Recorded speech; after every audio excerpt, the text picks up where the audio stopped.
Let's bring in CTV News U.S. political analyst Eric Ham. At least a bit of good news, Eric. Always good news when there's a meeting that's going to happen. What do you think we might see here, though?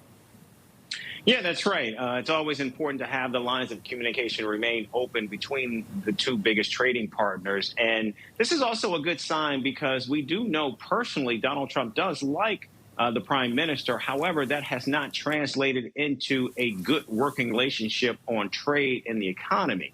And so I think what we're going to see between the two men is, once again, many of these issues put on the table. We've already heard from the prime minister that he believes much of the issues will eventually be worked out in the renewal process of Kuzma. But of course, Donald Trump will probably threaten to walk from that as he continues to double down on this idea that somehow Canada is taking advantage of the United States, which simply isn't the case. Yeah, and so is there an off-ramp for both countries in which the president can declare a win and the prime minister can declare a win and we can all be friends again?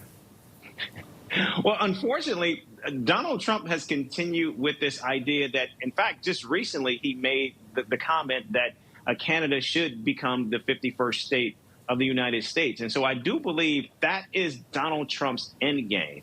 And I think we have to keep that in mind, as absurd as that might sound to a lot of Canadians and even to people on this side of the border as well. But nevertheless, I do believe that this is going to continue to see this relationship be very tense as Donald Trump has just very different ideas and aims for the relationship, because he believes Canada, quite frankly, should be subservient to the United States. And I don't think any amount of goodwill is going to change that. All right, let's pivot, if we can, to the showdown going on in Washington, D.C., because I know you're following that closely. So here we are, day 3 of a shutdown here of the U.S. government, as there's a real standoff going on between Democrats and Republicans over health care spending.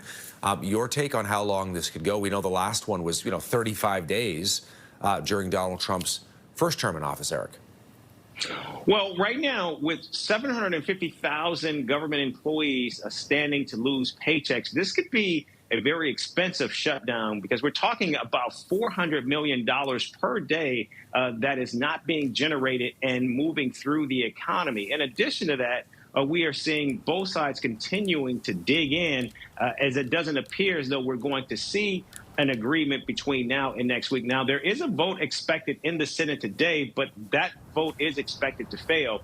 And right now, what we're seeing here is the American public is still right now overwhelmingly blaming Republicans for this shutdown. Now, that still has not moved Republicans to actually come to the table to try to find some common ground on health care. Right now, what we're seeing is both sides are continuing to dig in, and I suspect that we will see this play out for the foreseeable future. Eric, thanks for this. We'll talk soon. You bet. Thank you. Eric Ham, our U.S. political analyst here at CTV News.